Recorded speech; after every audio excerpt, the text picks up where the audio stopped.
For my piece of the social justice project, I address the marginalization of of the elderly with low SES. One way the older adults with low SES are often marginalized is in research for mental health in the mental health and counseling psychology area. They While SES is actually a very key factor in determining the quality of life of older adults, it is underrepresented in research. As a counseling student, I hope I have the chance to contribute to the body of research on societal barriers experienced by this group.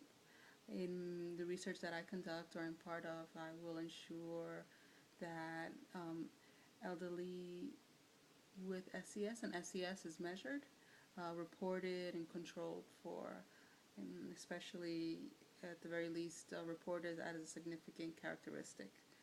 Um, and another area that I looked at was how older adults significantly underutilize mental health services relative to their numbers in the population due to societal barriers, especially for low SES people. So in my private practice and within working in clinical environments, I will include some adaptations that I researched that help increase the use of mental health services by this group. Yang and Jackson suggested some great interventions such as community outreach, working with community gatekeepers such as social workers, physicians, home health workers, rapport building, the use of cohort appropriate terminology, progressive informed consent, telephone sessions, psychoeducational support groups, in-home psychotherapy with family systems work, and things like that. Some of the barriers and roadblocks that I may encounter are, one, the financial reality that low SES older adults are often relying on government assistance programs such as Medicare and HMOs, and these programs tend to restrict access to mental health treatment.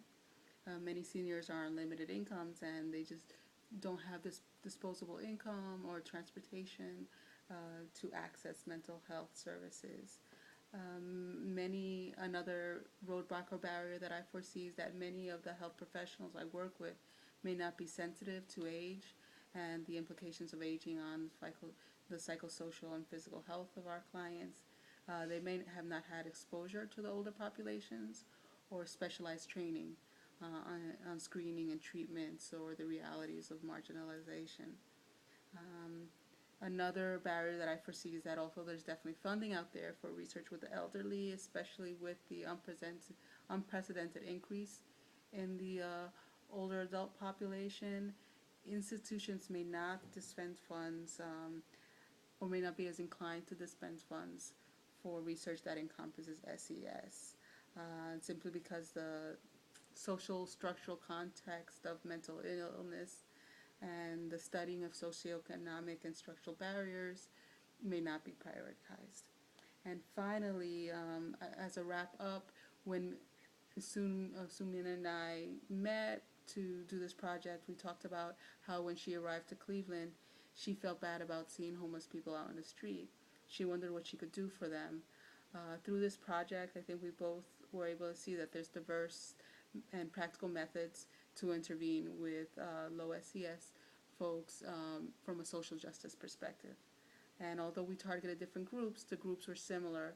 And one of the ways that we saw was that both groups are socially weak, or seen as socially weak and seen as needing the support of guardians.